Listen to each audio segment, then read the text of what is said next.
open, look more, no hands, look more, no frame, no shame. Numb me up like cocaine, can't focus, shake again. Which moment makes a man? 'Cause I'm hoping it just begins. Welcome. I'm Dr. Robert Groves, your host for the Groves Connection podcast. The Groves Connection brings you intimate conversations with pundits, providers, patients, leaders, and lay people, all to help us understand a contradiction. How can our healthcare system be both magnificent and yet so deeply flawed? We're going inside healthcare to talk candidly with those who know. What they have to say may delight, surprise, frustrate, or at times even anger you. But I invite you to get curious and listen to the truth about healthcare and those who want to fix it. Maybe the answers have been there all along. We just need to make the connection.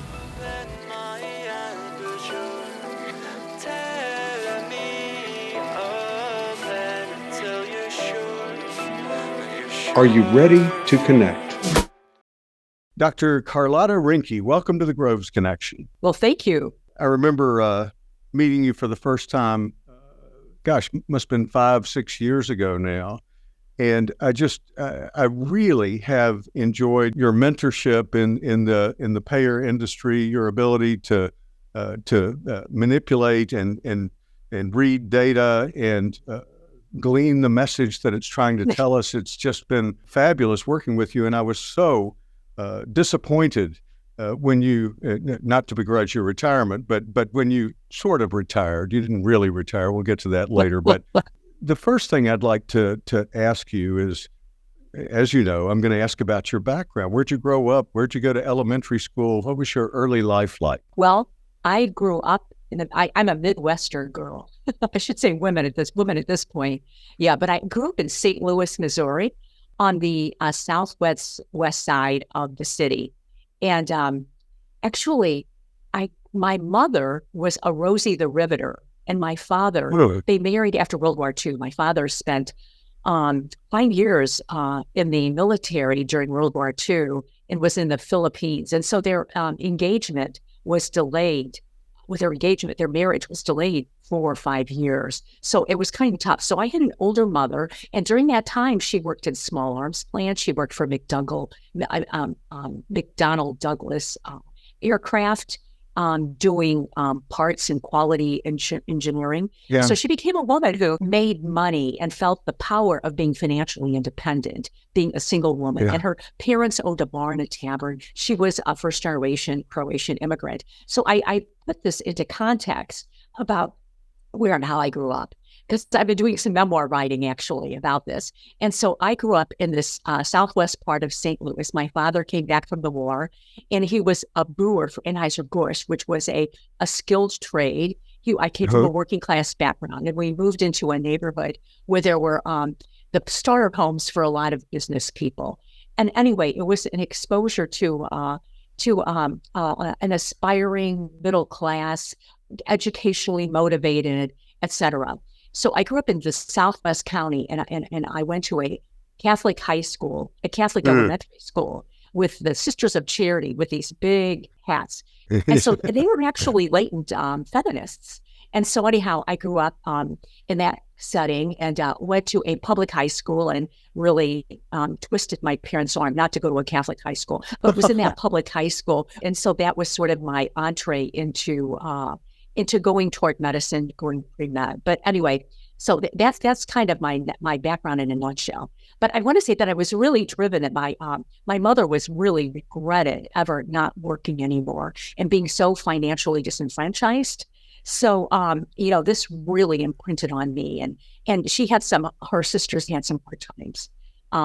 You needed to be able to make your own living, which was a new message for women of my generation. Yeah. Oh, you're supposed to go to college and get married, but that wasn't the messaging I received at all. Yeah. So she instilled in you the value of education, it sounds like. Yes. Yes. And self-sufficiency and independence. And that she was one of the earliest pioneers in that area, it sounds like, in this country. She was, And I remember she used to really love Barbara Walters, the woman journalist. She was one of the premier women journalists, Yes, yes. But, holding up female models who were, epitomized, the working independent woman. Now, Dad, did you know when you were in high school that you wanted to be a doctor, or was it, do you have some other kind of science pursuit in mind at that time? Well, it was the whole STEM, science, engineering, medicine, that really impacted me. Carlotta, do not go to college and get an arts and science degree. You need to get, some, strong mathematical and science background. So, but actually then I expressed interest in medicine. Boy, that sounds really interesting. My best friend, her father was a retired ophthalmologist. I thought, maybe that's what I want to do. But my mother just took that and ran. So I want to say that my first year in college, I did not want to be in calculus, chemistry. I took these, really heavy science hours. I thought, I don't want to do this. I don't want to be in a pre-med competitive environment. So where are you in college now? Oh, okay. So my first year, I actually went to the University of Colorado. Oh. Yeah, just for the first year. And it was out-of-state tuition. My parents weren't really behind it. Mm-hmm. And I really got lost. This was, during the student revolts. This was in 1971. Oh my goodness, yes. Yeah. So I came back home, and then I went to St. Louis University in St. Louis. And then my mother, anyhow, she, if you're not going to be a doctor, what else are you going to do with your college education? But then I found a passion. I found a love for, the sciences. I found a track. I found my way, basically. Yeah. Now, tell us a little bit more about getting lost in Colorado. I mean, so 1971, that was the tail end of the 60s, 69, the Summer of Love had just happened. I can't remember when Kent State was, but it was a pretty tumultuous time for college. Yeah, the Vietnam War was really big. And this was the SDS, the Students for Democratic Society, which was kind of a volatile group. But in the university, there was a lot of drugs. There was a lot of, protests. And definite protests. Yeah. In fact, the day of the midterms, of the second semester, there was a student strike and nobody had classes and the exams were canceled. Yeah. A lot of younger people don't realize how tumultuous those times were. They have this picture of the late 60s and early 70s that includes maybe Woodstock and That's they right. don't think about how tumultuous the times were, but it was a time of a great upheaval. It really was. And I don't want to compare it to the challenges that we have today because it was different, but it was a very tumultuous time. And I think some people forget that. So you came back home basically because you were in this setting where it didn't, you weren't able to focus on your studies, and you weren't, they were canceling classes, and you came back home. And initially, did you say, this science is not for me to your mom? And yeah. I want to say too that I really got lost in the exposure of people very different from my background. People from from a lot of wealth. There were West Coasters. There were beautiful California women. One of the individuals that I met in my freshman year, her name was Curtly Parker, and her parents were engineers. She was from Colorado. And I remember her showing me, she had an album of Joni Mitchell, and Joni Mitchell's first album, Clouds, it was a self-portrait. And I looked at that, and it was my first exposure to cultural feminism. She went on to become a physician. We never continued, but I remember some influential people having me think sort of differently from my very conservative Midwestern Southwest County background, and after you came back home, did college go well for you? Did you enjoy it? Were you on campus? It did. Yeah. I was on campus. Yeah. And I had an apartment. And, it was kind of a small crew of pre-med students, got together, very, very friendly, very, sharing studies, that kind of thing. Did you have other interests outside of the science track you were on? Or were there other things that you studied or wanted to study that you can get a chance to? Or I wanted to major in philosophy, actually. oh, wow. Yeah. I didn't know that. Yeah. There was a kibosh on that, right? Yeah. I could. So I did some secret poetry writing.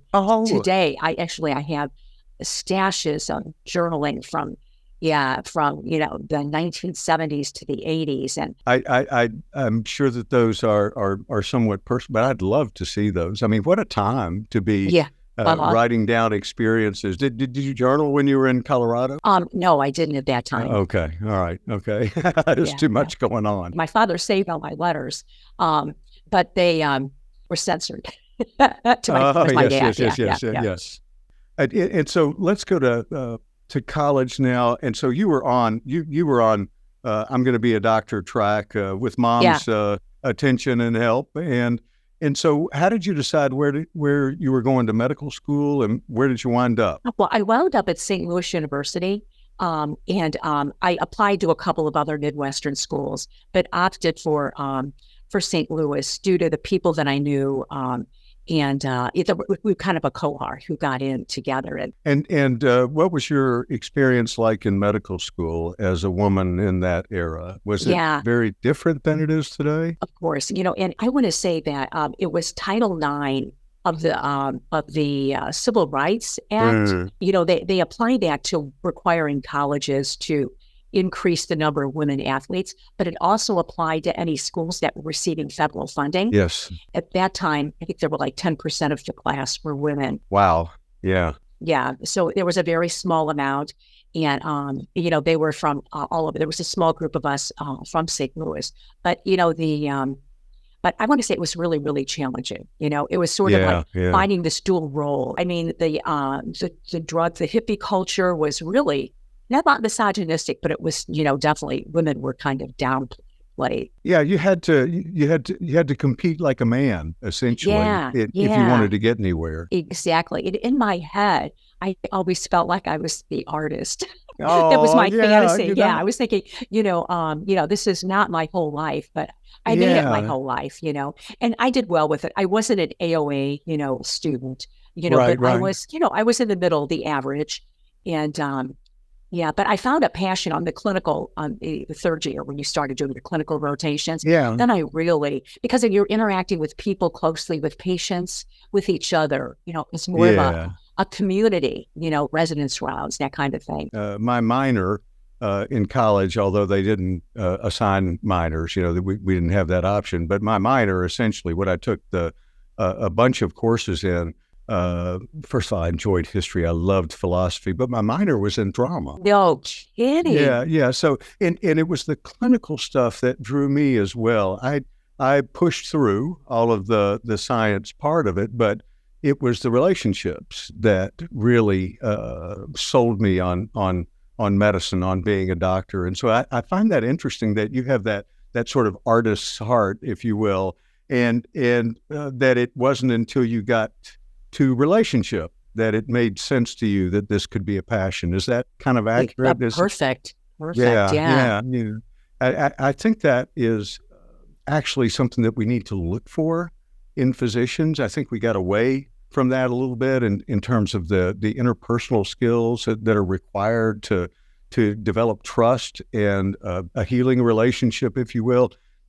I don't think we put enough emphasis on that today. And certainly, in the time that you were training, time that I was training, after that, shortly after that, was it was not emphasized at all. The only caveat there is I do remember, and I went to the Medical College of Georgia in-state, and we had an anatomy professor who was just very, very clear about the reverence that we ought to show these folks who had donated their bodies. And he spent a week preparing us for the lab. And I thought that was really interesting. And I've talked to my colleagues, and many of them did not have that experience or did not have that idiosyncrasy in their profession. Actually, I started writing this story maybe in 2007, but I have the short story, which is my experience. It's called The Anatomy Class. Oh, yeah. It was like day 4 that we were introduced to anatomy.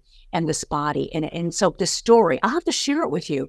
I'm just kind of editing it up. And I have multiple versions, but it was like, I just felt like I was invading a body. I had no psychological preparation. I know. One of my dissecting partners had taken anatomy as an undergraduate, so he dove right in there, and it was like, it's pretty profound, the impact, invading somebody else's body. Day 3 of medical school, it was like, what? Teaching you how to swim by throwing you in the deep end. Yeah, right. In a sense. How did you settle on a specialty? What was that process like for you? Well, again, it was the socialization. It was the internal medicine rotation. They call this the fleas. What do they call the surgeons? Yes. Yeah.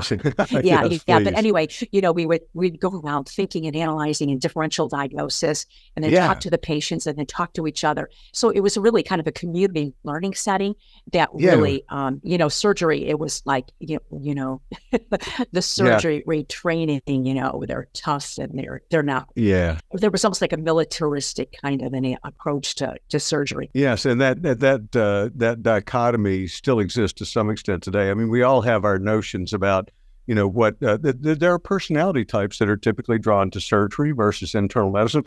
And where did you do your internship and residency then? At the Medical College of Virginia, which is now VCU. Great school, great tradition there too. Yeah. Yeah.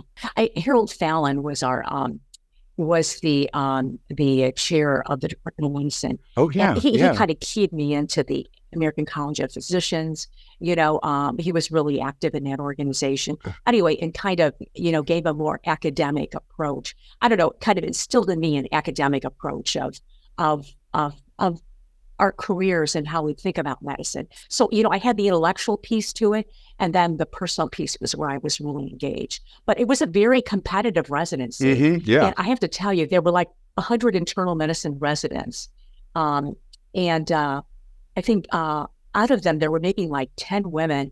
3 or 4 of them got asked to leave within the first half of the year. Wow. Yeah, it was grueling, That's pretty brutal, yeah. Again, I had a hard time, a struggle, because it was every other night. It was every third night, and then on the units every other night, and being sleep deprived. Yeah. And it was a very competitive residency program. And so the community wasn't there, and the women weren't. Yeah, that was a time before regulations around interns and residents' sleep requirements, and Right. Well, right. I'm fascinated when I think back on that, and I'm not even sure how I did it, because I remember the every third night, and then on 3 of those nights in a month, I would moonlight as well. Oh my and so gosh. And so I remember going for 48 hours at a time without sleep. Now, sometimes I'd catch some sleep here and there, but it was, I called it the rule of thirds. A third of the time you'll get some sleep. A third of the time you'll be interrupted all night. And a third of the time you're not going to bed. That was kind of how the routine went. Was there value in that, or was it excessive, or a little bit of both? I think it's important to maybe have that experience for a certain period of time, maybe 3 months out of your internship. Right. I think it's helpful because the intensity of that experience. But I think it really went overboard. Yeah. 2 observations. One of them is that, how you hear these days that Black folk are really worried about being experimented on by the white, yes, physician community. The residents ran the North Hospital in Richmond, Virginia, which was the Black hospital. Now, it really was the public aid, no insurance hospital, but there were virtually Black patients, and we ran the gamut. We had, a very, some professors, some attending oversight, but we really made a lot of the decisions. And so the idea was that, we created like independence, judgment, et cetera. But the West Hospital, which was a tall hospital, the penthouse being the VIP floor, those were the people with money, the FFEs, the first families of Virginia. So, I mean, I've thought about this lately, and it was I mean, it's terrible. I understand how these people feel treated by the healthcare delivery system because they have been so, traditionally discriminated against. And I think about these poor patients. They were for us. We weren't serving them. They were serving us for our clinical experience to learn and take out. Yeah. Get your experience here is essentially what they were saying. Yeah. It's interesting to me that dichotomy still exists to this day. There's the big hospital on the hill where most of the time the attending is attending to the patient and making most of the decisions. And I remember at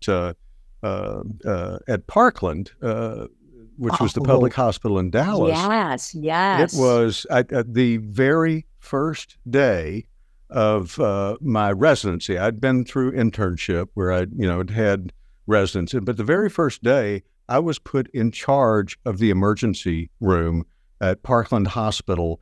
And it was an era when if you called the attending for any reason, that was a sign of weakness, and it was. I remember that. Terrifying. But at the same time, you're right. When I got done with training, I was unafraid of challenges, I guess I would say, because I had been through a lot of that. I'm with you, though. I think it's possible to, on one point, to get the experience without the brutality. And the second point on the dichotomy, I think we still need to work on that. And at Parkland, we did see it wasn't exclusively divided by race. It was essentially income. Now in Virginia, you probably had a larger Black population, but at Parkland, there were Hispanic populations, there were underserved white populations, and Black, and they all wound up at Parkland, again, the public hospital where, there was a saying that they had about not being sick in July, was it? I can't remember when we matriculated. I think it was July or something. Yeah, July 1st. Don't get sick in July because none of the doctors know what they're doing yet. And it's scary to think about that. It really is. Yeah. You went on, I happen to know that you went on and studied geriatrics. When did that happen? So actually I grandfathered into it. I did a lot. I didn't have to study it because I did it, Yeah, that's right. Did, yeah. So I found out that the nursing home patients, were, the patients who were, in assisted living who were chronically ill were really the most challenging if you're going to be doing internal medicine because they have these multiple comorbidities. So there was an intellectual and clinical judgment exercise to that. So I was a medical director at multiple nursing homes, in addition to running my own practice for a while.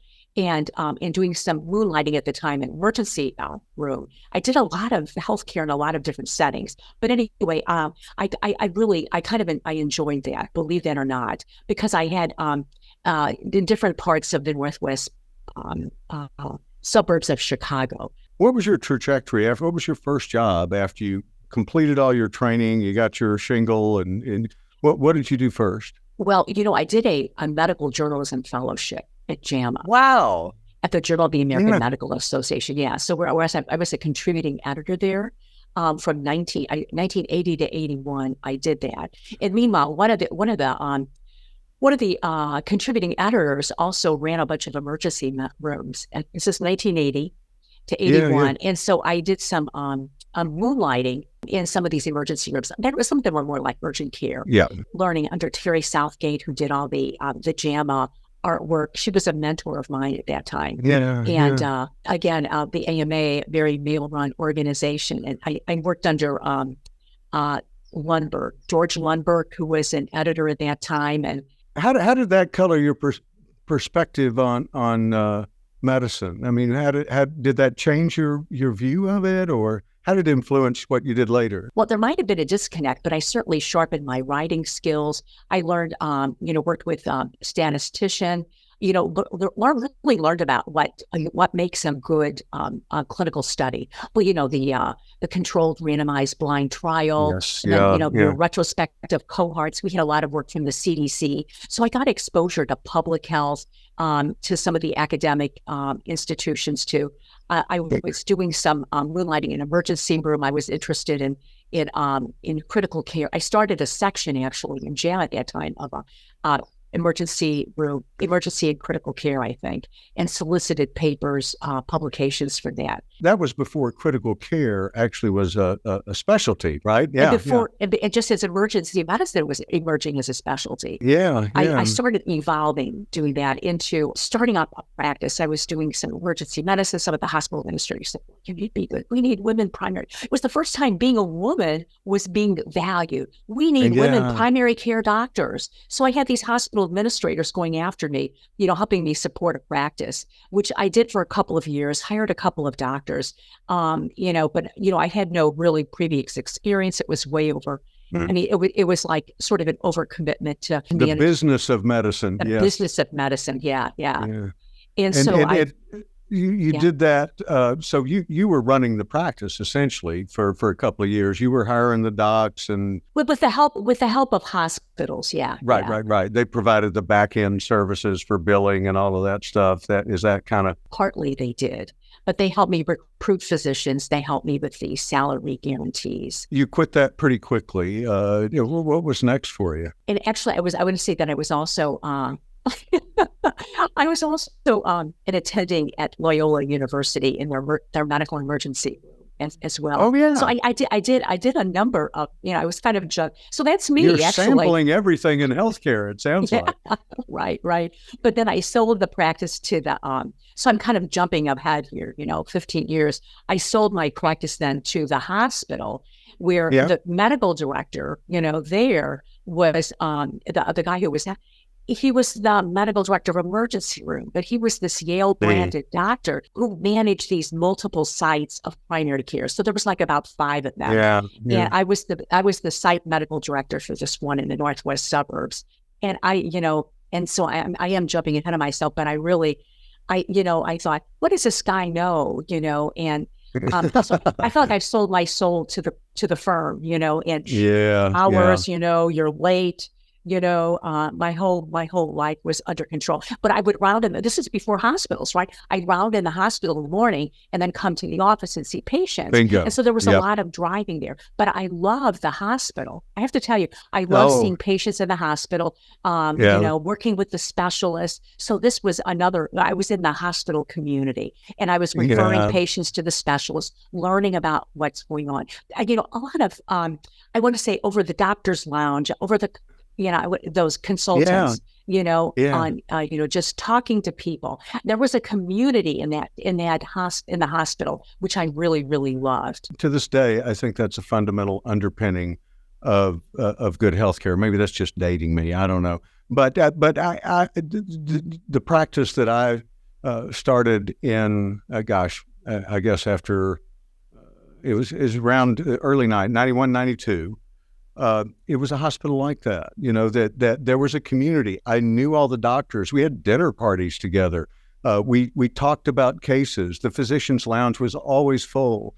And if you didn't like that, you could go to the surgeon's lounge, and find out what's going on with your patient in surgery, And it was just this, the surgeons would invite me in, dress out, come in, we'll show you, exactly what's going on here. There was that kind of environment. And I really, really missed that when I moved to the big city. It's just like, wow, this is different. This is not exactly, this is not easy, in the environment where not all the doctors know each other. And sometimes, in larger hospitals, the nurses don't know exactly who all the doctors are. It is a very different environment. And when you were talking earlier about your experience of selling to the man, I think is the way you put it. There's those 70s, early 70s roots coming out. But I wonder if that's not the experience of most physicians today, right? I mean, most physicians are employed today by large organizations, whether it be hospitals or giant practices or even venture capital. And private equity wanting to make an excess return, Private for their equity, yes. Yeah. Oh, that's the scary piece that I really worried about, actually, Yeah, and they're snapping up ED, anesthesia, dermatology, places where they think they can make a buck. Yeah, ophthalmology. Exactly. Yeah. And wanting to deliver that back to their investors, where do the physicians and where do the patients, fall into that kind of scenario? But anyway. What you just said there triggered a thought. I read an interesting piece that Hal Andrews, who is the CEO of Trilliant, which is an analytics company based in Nashville, Tennessee. And he wrote a whole piece about why our current iteration of value-based care won't work. And he said the issue is pretty simple. It's, yes, there are successful models out there, healthcare partners and others, including ChenMed, et cetera. But the benefits, meaning the cash, is accruing to the practice managers, not to the patients and not to the government.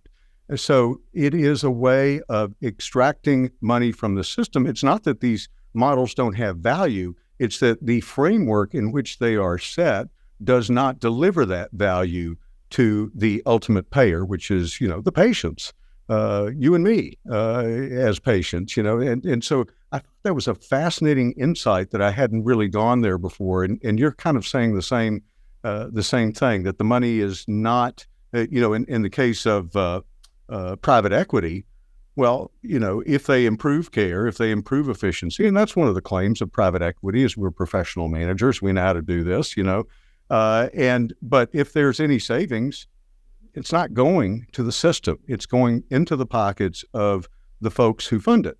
And that's why it's not going to work. And that's why it hasn't worked. What I think CMS has been doing this for 15 years now, not to mention the fact that it's tied to a fee-for-service system, which may not be the primary problem as we, look under the hood and drill down. It's, the fact that it's not going to the people who need it may be the primary problem. What do you think about Hal Andrews' thoughts on that? My concern is this unfettered capitalism. Yeah. Is what I call it, and it's really, it's gotten its roots, it's contaminated, it's toxic to medicine, because medicine was always about the nonprofit sector. It was about, I get there are downsides to it, but it was about, it was like, having pure science be the starting point before disseminating new treatments, new therapies.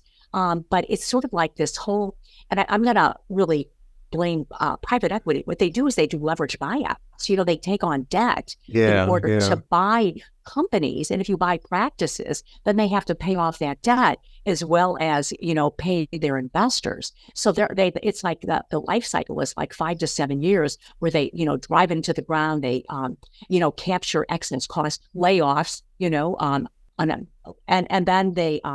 then they want to sell it to somebody else to sell it up. So I don't know how this is all going to play out, but it is worrisome because it's turning physicians not only as employees, but as like as commodities. Like the physicians who provide care are the commodities, but what they do is they provide an infrastructure of electronic scheduling, of seamless. They're going to try to attract patients, and there's a lot of digital technology they want to use. Now, one of them, I have to tell you, the joint venture with Del Doyle in Texas. Yes. THA. We were working with an oncology group down there, Texas Center for Blood and Texas Center for Blood and some other kind of TCCBD, Texas Center for Cancer and Blood Diseases. Okay. And they have been bought out by private equity, but they had like, it was like end-to-end care, which is very appealing, right? They have massage therapists, they have psychotherapists, they have clinical social workers for depression. I mean, they have the whole thing. They're doing cancer screening, they're doing everything, but it's kind of very patient focused. So when we were talking about, getting employers to be able to use this cancer care, which is very connected, right? It's not like you're bouncing about 5 different doctors. They do RT, they do chemo. They do everything, but we never got to talk to the doctors. We were always talking to the practice managers. I went, well, let's hear from the doctors, but no, they And my impression was that they were really busy. They had their schedules of seeing patients and they couldn't deviate from that. So, the days of sort of being a dilettante physician and being able to, explore other career routes, it just seems like it might be oppressive to the physicians. Meanwhile, trying to groom the patients and creating more income, more revenue, Yeah. I just don't know where that's going to all go, though, Yeah, the notion that it's the EMR alone that has created physician burnout is an oversimplification, way Right. oversimplification. That for me is symbolic of it's the application. Unfettered capitalism may be the best way to say it. I like that. It is no longer about the mission; it's about the money. Yes. Yeah, and there ought to be a balance there. I get that. Famously, I can't remember who said it. Maybe it was Brent James. It said, no mission, no money, which may be where we're headed, but also no money, no mission. And I get it. You have to make enough money to keep the doors open and pay the folks that are delivering the care. But when it becomes only about the money, that's where we run astray. Yeah. And I've been having a conversation with one of the health. I don't want to be too specific here, but with one of the hospital systems here in Palm Springs, where I live. Right now, Carlotta, you're retired. You can say whatever you want to. Well, I don't want to implicate my local resources, but what I was told, and this is what really bothers me, is that I think emergency departments all over are having this problem post-COVID, but the emergency departments here in town, there's not a lot of primaries. The primaries, there's a shortage of primary care physicians, and they certainly, if they're young, they don't want to come to the desert amongst a bunch of retirees. With the shortage, people go into the emergency room. So the emergency room, the doctors, they're not available. This is a common complaint. And so the ER is like the bottom of the bear. It's where the funnel, the bottom of the funnel. It's the catch-all. Yeah. And so I was saying, and so actually I had a bit bad experience there. And I wrote a series of consulting bullets about what they could do differently, because part of my career was in quality. And I worked with Don Berwick, IHI, patient flow and throughput was one of the areas that I worked in. And so I was making some comments. So I went but one of my comments is that hospitals are really struggling. There's no margin anymore. The margin, I think, if you're with Beckers, the margins are dropping to -%. Meanwhile, you have ASCs, you have all this money in these other centers. And why aren't these health systems subsidizing the hospital with profits in other areas, Because some health systems have had enormous profits. And actually, this is one of the news items that really caught my eye, is that Ascension Health, I think they're getting sued by the state of Wisconsin, Ascension Health out of St. Louis, because they closed a number of critical access hospitals in Wisconsin because of their they weren't revenue producing. They weren't profit and loss. They were losing money. And so then here, though, at this JP Morgan Healthcare Conference in San Francisco, I think in December, here they talk about the billions of dollars they have in their venture capital fund.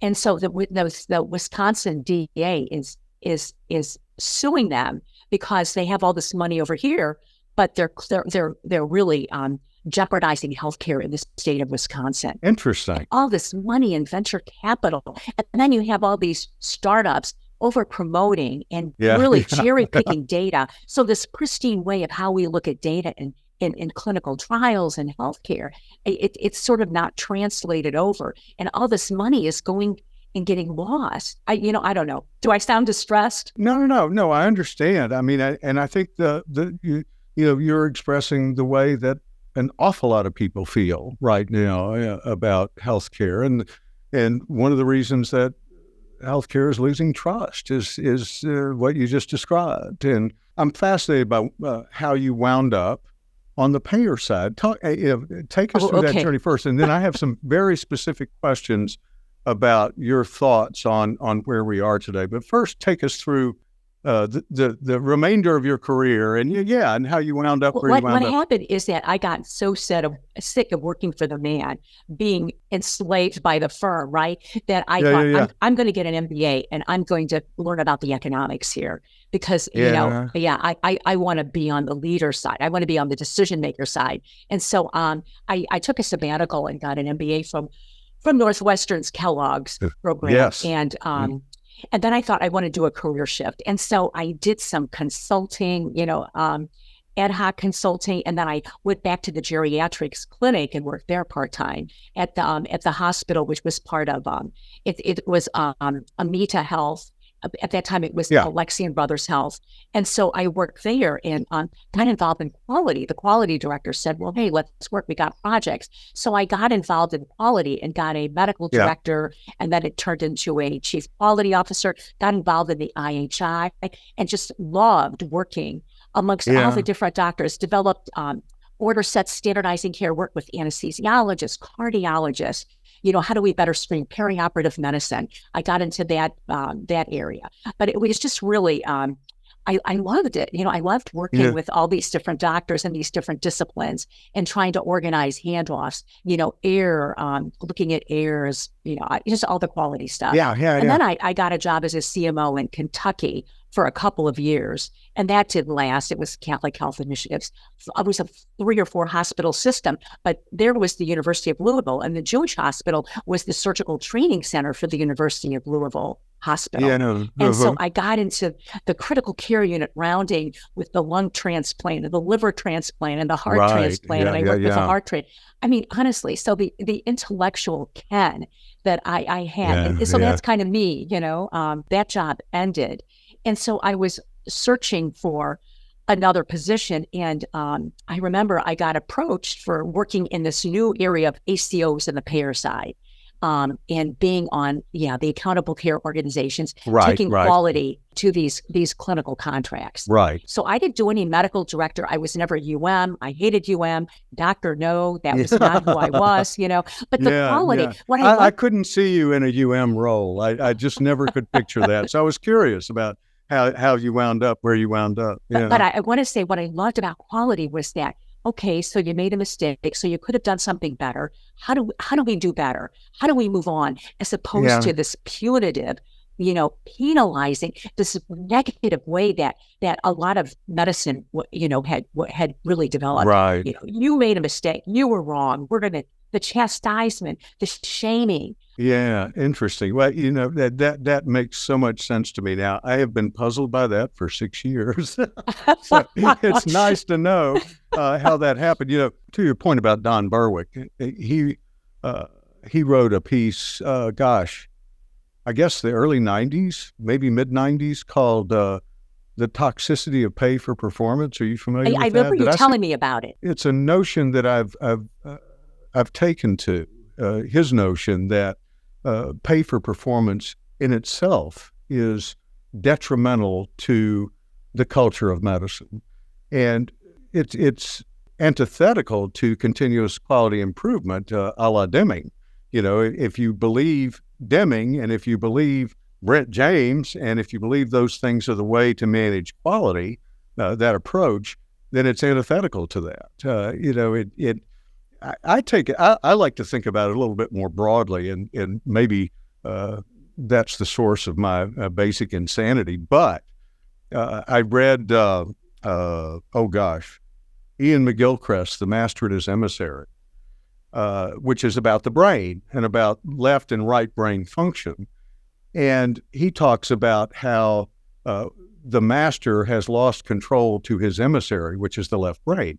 The left brain, which is responsible for particular manipulation of the environment, and I'm way oversimplifying here. So, and the right brain, which is about context and situational awareness and relationship and meaning. And the left brain has gotten way too powerful. And I think of it in that way. I mean, it was this notion that came out of the business schools too, that it doesn't matter if you have any experience in this field because you manage by numbers anyhow, right? You just set the metrics right and, send your workers off. And as long as they hit those metrics, you're a good manager.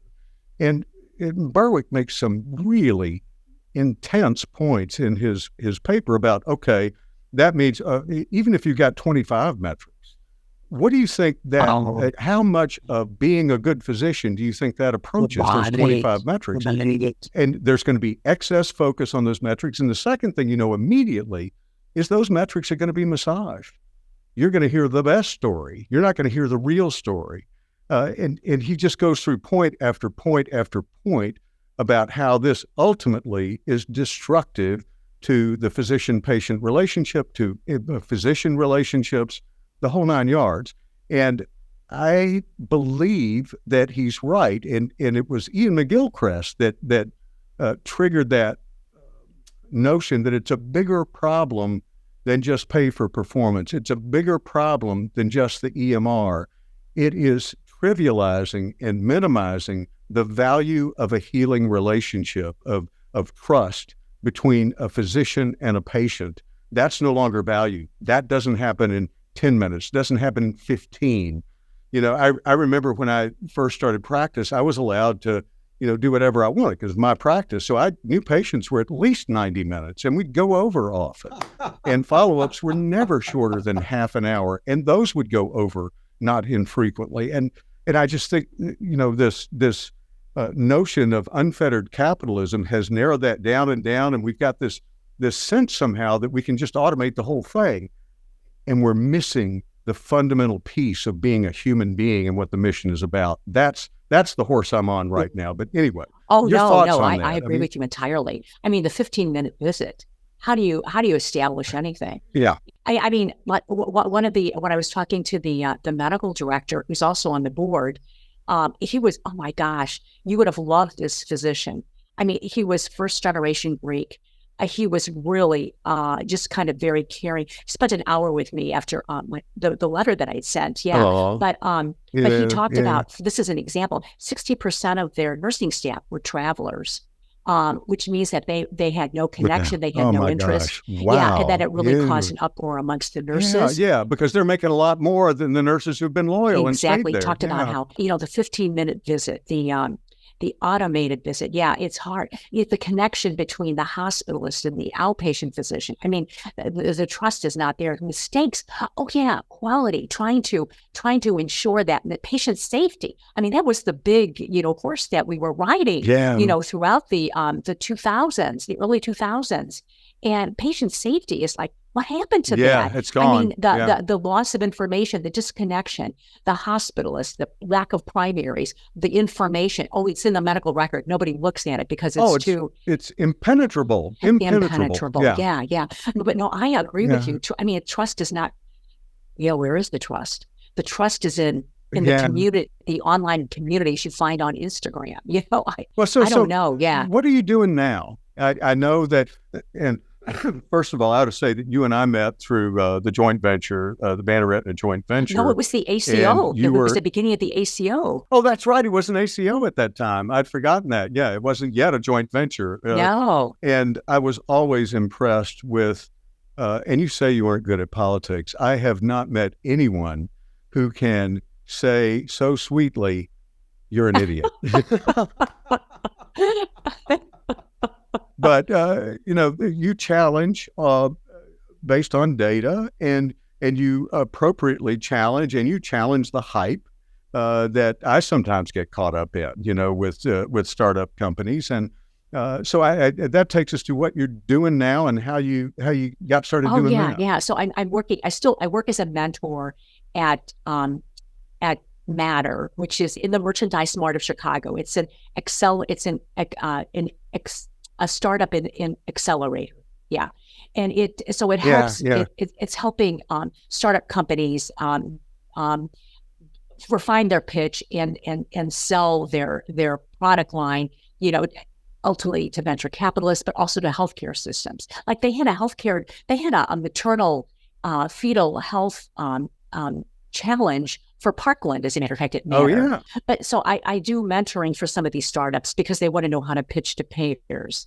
And And so it's kind of the same thing we did. Robert, or you do on a regular basis. Yeah, exactly. And Banner Health, looking at technologies and seeing, what would be their value to a payer, even to a provider, and then how do they refine the value prop? Well, what I appreciate about what you do in that role, though, is you look for real value first.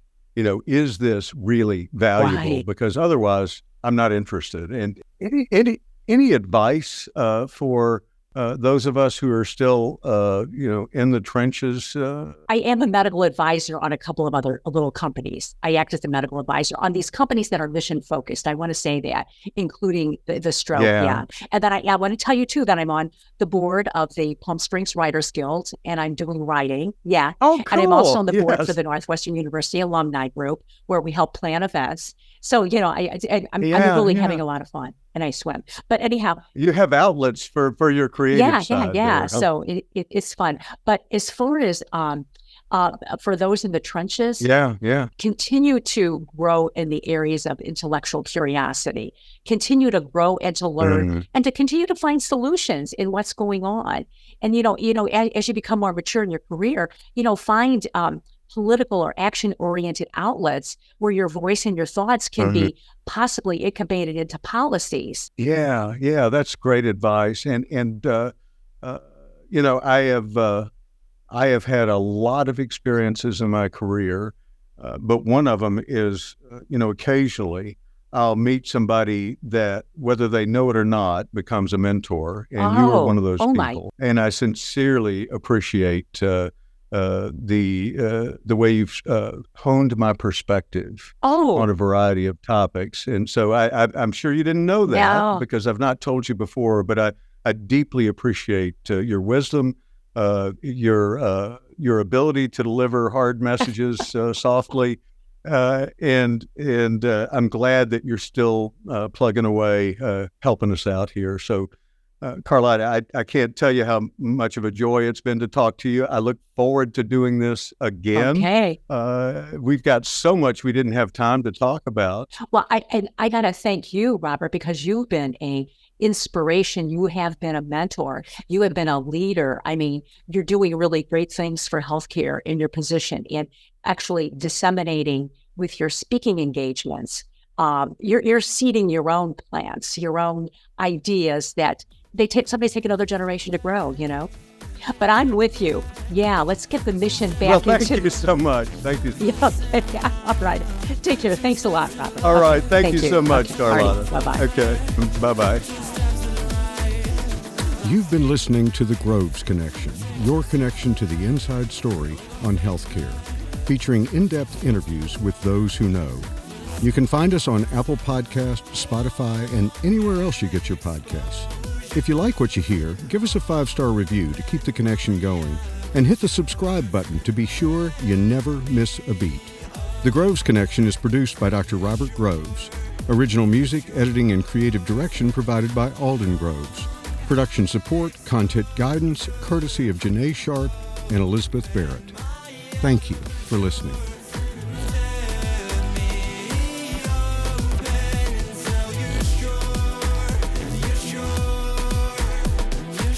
The professional ideas and opinions expressed in this podcast are mine and do not reflect those of any current or past employers. Thank you so much for listening, and we hope you'll join us next time on The Groves Connection.